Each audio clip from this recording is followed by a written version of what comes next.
নমস্কার বন্ধুরা, আজকে পয়লা বৈশাখ আর আজকে সবাইকে শুভ নববর্ষের অনেক অনেক শুভেচ্ছা শুভকামনা রইল। আর আজকে আমি আপনাদেরকে পোলাও বানিয়ে দেখাবো। এই নববর্ষের দিনে আপনারা বাড়িতে এইভাবে বানিয়ে খাবেন। আর আপনারা প্রথম থেকে পুরো ভিডিওটা দেখুন আমি কীভাবে পোলাওটা বানাই।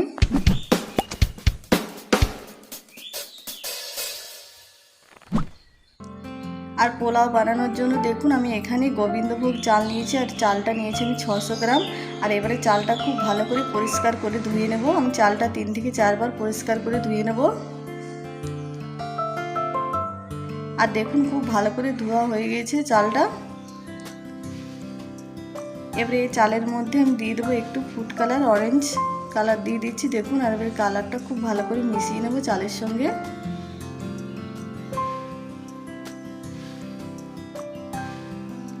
খুব ভালো করে মেশানো হয়ে গেছে দেখুন।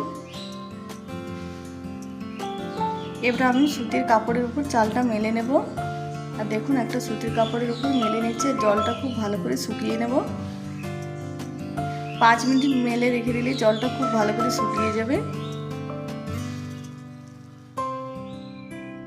আর দেখুন চালটা খুব ভালো করে মেলে দিয়েছি। আর দেখুন 5 মিনিট পর ফিরে এলাম। দেখুন চালটা খুব সুন্দর শুকিয়ে গেছে।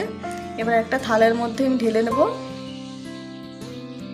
চালটা এবার আমি ঢেলে নিচ্ছি থালার মধ্যে। আর এবারে চলুন পোলাওটা আমি বানিয়ে নেব। আমি কড়াই গরম হতে দিয়ে দিয়েছি। আর কড়াইয়ের মধ্যে আমি দিয়ে দিচ্ছি ঘি।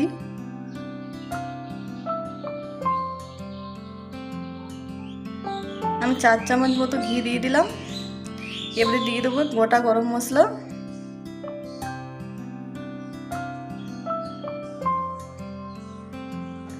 গোটা গরম মশলা দিয়ে দিলাম। আর গোটা গরম মশলাটা একটু ভেজে নেব প্রথমে।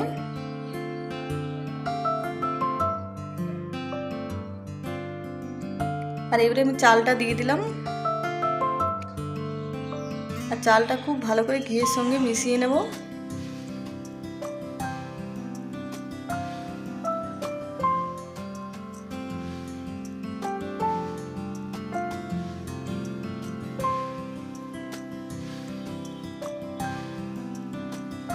চালটা একটু নাড়ার পরে আমি দিয়ে দিলাম তেজপাতা, এবার দিয়ে দিলাম কাজু, আর এবারে দিয়ে দেবো কিশমিশ। আর চালটা খুব হিট গরম হয়ে যাবে, সে সময় বুঝে নিতে হবে যে চালটা ভাজা হয়ে গেছে।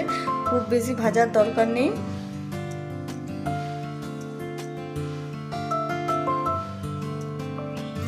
আর চালটা খুব ভালোভাবে গরম হয়ে গেছে। এবার আমি দিয়ে দিচ্ছি জল। আর আমি এখানে ঠান্ডা জল ব্যবহার করছি।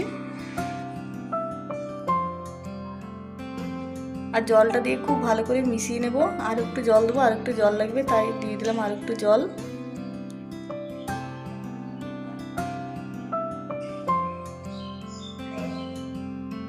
আর আঙুল করে আমি মেপে দেখাবো যে কতটা জল দিয়েছি। দেখুন একটা আঙুল অর্ধেকের উপর হয়েছে, তখনই বুঝে নিতে হবে জলটা ঠিক হবে। এটাই আমি সঠিক মাপ করে দেখালাম আপনাদেরকে।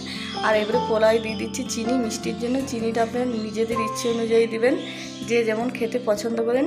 আমরা একটু চিনি বেশি দিলাম, কারণ আমাদের বাড়িতে সবাই চিনি মিষ্টি খেতে পছন্দ করে পোলাও, তাই একটু চিনি দিলাম বেশি। আর চিনিটা খুব ভালো করে মিশিয়ে নেব। আর দেখুন চিনিটা খুব ভালো করে গলে গেছে, আমি গলিয়ে নিলাম, না হলে তলে কড়াইয়ের বসে যাবে। আর এবারে আমি ঢাকা দিয়ে দেবো।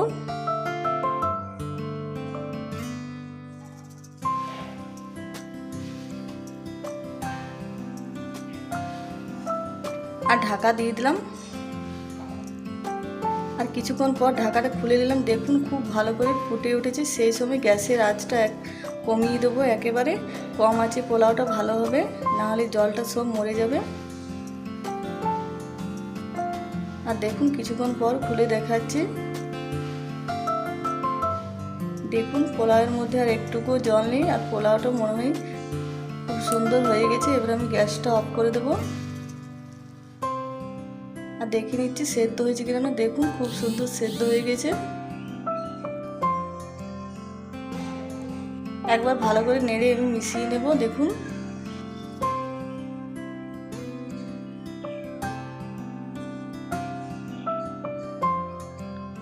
আর এবারে ঢাকা দিয়ে দিলাম। আর গ্যাসটা আমি এবারে অফ করে দেবো।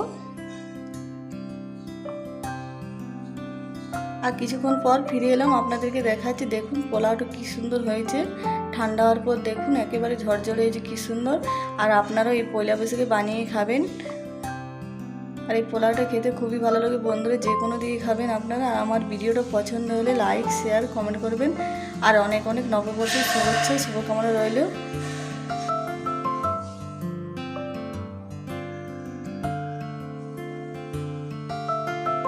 আর দেখুন দেখতে যতটা সুন্দর হয়েছে খেতেও ততটা সুন্দর হয়েছিল।